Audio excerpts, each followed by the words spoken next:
कालियवन था बड़ा वीर। तो नारद जी से पूछा कोई बलवान है मेरे साथ जो लड़ सकता है? बोले हाँ, भगवान श्री कृष्ण है मथुरा में। तो उसने कहा अच्छा, हमको यहाँ दौड़ा के लाया, खुद पीताम्बर और तान करके और सो रहा है। एक चरण प्रहार किया कालियवन ने, ये चरण प्रहार किया, फिर उठ गए मुचकुंद। ये दृष्टि पड़ी, फिर आग लग गई, भस्म हो गया। जब भस्म हो गया तब भगवान प्रकट हुए। भगवान श्री कृष्ण चंद्रजू द्वापर में जब अंतिम चरण चल रहा था तो मुचकुंद का नाम सुना होगा। अब तुम बच्चा शास्त्र ना पढ़े हो तो पर सुन लो, कथा है भगवान की।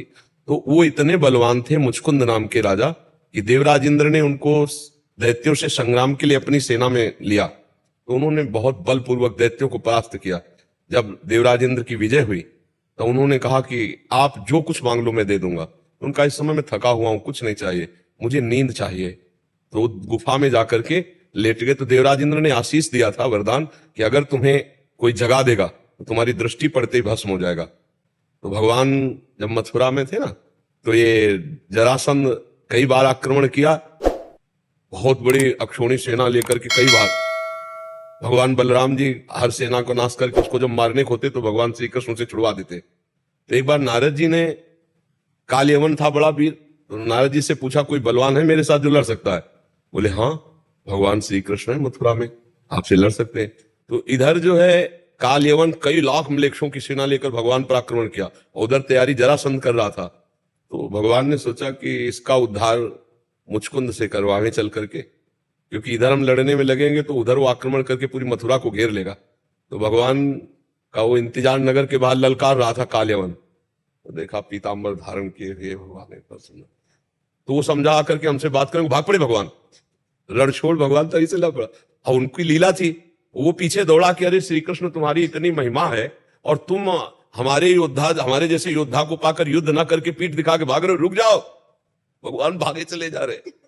वो पीछे पीछे भागा, भगवान उसी गुफा में ले गए जहां मुचकुंद जी शयन किए हुए थे। जाके अपना पीताम्बर उड़ा दिया और थोड़ा पीछे था, भाग के गया। तो उसने कहा अच्छा, हमको यहाँ दौड़ा के लाया, खुद पीताम्बर और तान करके और सो रहा है।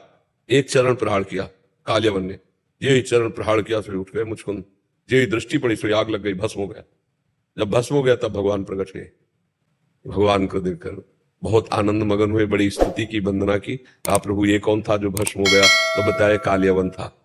तो उनका प्रभु आपके दर्शन का फल है आपकी प्राप्ति निरंतर, आप हमें कृपा करें। तो उनका हमारा दर्शन तो हो गया है और हम चाहते तुम एक जन्म और लो और मेरी भक्ति का प्रकाश करो। तो वही मुचकुंद जी जो महाराज हैं वही नरसिंह मेहता के रूप में अवतरित हुए और भगवान की विशुद्ध भक्ति, बड़े जोर की भक्ति का प्रचार प्रसार। बड़े विरोधी लोग उनके भी थे, भक्तों का विरोध करने वाले होते हैं।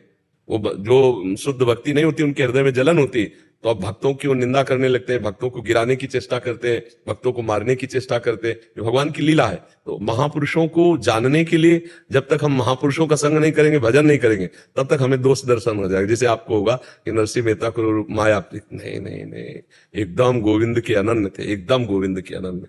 बहुत ऐसा महापुरुष युगों में होता है, जैसे नरसिंह मेहता थे, मीरा जी, ये युगों में होती हैं। ऐसे कोई ऐसे साधारण भक्त थोड़ी। हाँ, भगवान समझ गया जी।